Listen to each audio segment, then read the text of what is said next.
Não seria melhor simplesmente irmos para casa, querido? Tia Petúnia sugeriu timidamente horas depois, mas tio Walter não parecia ouvi-la.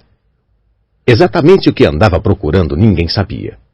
Ele os levou até o meio de uma floresta, desceu do carro, espiou à volta, sacudiu a cabeça, tornou a embarcar no carro e partiram outra vez. A mesma coisa aconteceu no meio de um campo arado, no meio de uma ponte pêncil e no alto de um edifício garagem. Papai enlouqueceu, não foi? Duda perguntou cansado à tia Petúnia no fim daquela tarde. Tio Walter estacionara no litoral, passara a chave no carro com todos dentro e desaparecera. Começou a chover. Grandes gotas batiam no teto do carro. Duda choramingou.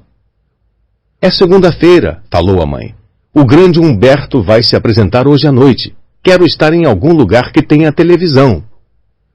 Segunda-feira. Isto lembrou a Harry uma coisa. Se era segunda-feira, e em geral podia-se confiar que Duda soubesse os dias da semana por causa da televisão, então o dia seguinte, terça-feira, era o 11º aniversário de Harry. Naturalmente, seus aniversários não eram lá muito divertidos. No ano anterior, os Dursley tinham lhe dado um cabide e um par de meias velhas do tio Walter. Ainda assim, não se fazia 11 anos todos os dias. Tio Walter voltou sorrindo. Carregava um pacote comprido e fino e não respondeu à tia Petúnia quando ela perguntou o que comprara. Encontrei o lugar perfeito, falou. Vamos, saiam todos. Fazia muito frio do lado de fora do carro. Tio Walter apontou para o que parecia ser um grande rochedo no meio do mar. Encarrapitado no alto do rochedo havia o casebre mais miserável que se pode imaginar. Uma coisa era certa. Ali não havia televisão. Estão anunciando uma tempestade para hoje, disse tio Walter, alegre, batendo palmas. E este senhor teve a bondade de concordar em nos emprestar seu barco. Um homem desdentado vinha descansadamente em direção a eles e apontava com um sorriso muito maldoso para um barco a remos, velho, que subia e descia nas águas cinza-grafite lá embaixo. Já comprei algumas rações para nós, disse tio Walter. Portanto, todos a bordo. Fazia muito frio no barco. Salpicos de água gelada do mar escorriam pelos pescoços deles e um vento cortante fustigava seus rostos. Depois do que pareceram horas, eles chegaram ao rochedo, onde tio Walter, escorregando, levou-os até a casa em ruínas. O interior era horrível. Cheirava a algas marinhas. O vento assobiava pelas frestas nas paredes de tábuas e a lareira estava úmida e vazia. Havia apenas 2 quartos. Afinal, as rações de tio Walter eram uma embalagem de cereal para cada um e 4 bananas. Ele tentou acender a lareira, mas a embalagem de cereal apenas fumegou e carbonizou. Aquelas cartas viriam a calhar agora, hein? Disse ele animado.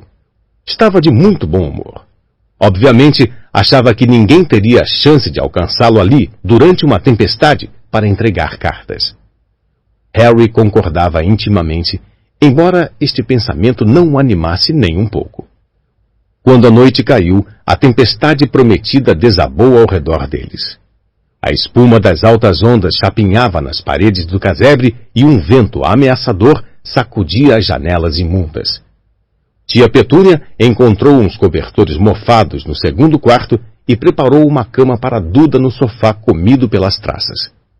Ela e tio Walter foram se deitar na cama cheia de calombos ao lado e deixaram Harry procurar a parte mais macia do soalho e se enrolar no cobertor mais rasgado e ralo. A tempestade rugia cada vez com maior ferocidade à medida que a noite avançava. Harry não conseguia dormir. Tremia e revirava, tentando encontrar uma posição confortável, seu estômago roncando de fome. Os roncos de Duda eram abafados pela trovoada que começou por volta da meia-noite. O mostrador luminoso do relógio de Duda, que estava pendurado para fora do sofá em seu pulso gordo, informava a Harry que dentro de 10 minutos ele completaria 11 anos. Deitado, ele viu seu aniversário se aproximar, perguntando-se se os Dursley se lembrariam. perguntando-se onde estaria o remetente das cartas agora.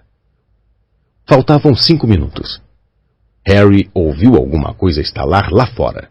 Desejou que o teto não caísse, embora quem sabe conseguisse se esquentar se isso acontecesse. 4 minutos. Talvez a casa na Rua dos Alfeneiros estivesse tão abarrotada de cartas que quando voltassem ele pudesse surrupiar uma. 3 minutos. Seria o mar batendo tão forte na rocha? E faltavam 2 minutos. Que barulho esquisito de trituração era aquele? Será que a rocha estava se desintegrando no mar? Mais 1 minuto e ele completaria 11 anos. 30 segundos. 20. 10. 9. Talvez acordasse Duda só para aborrecê-lo. 3. 2. 1. O casebre todo estremeceu e Harry sentou-se reto, arregalando os olhos para a porta. Havia alguém lá fora que batia, querendo entrar.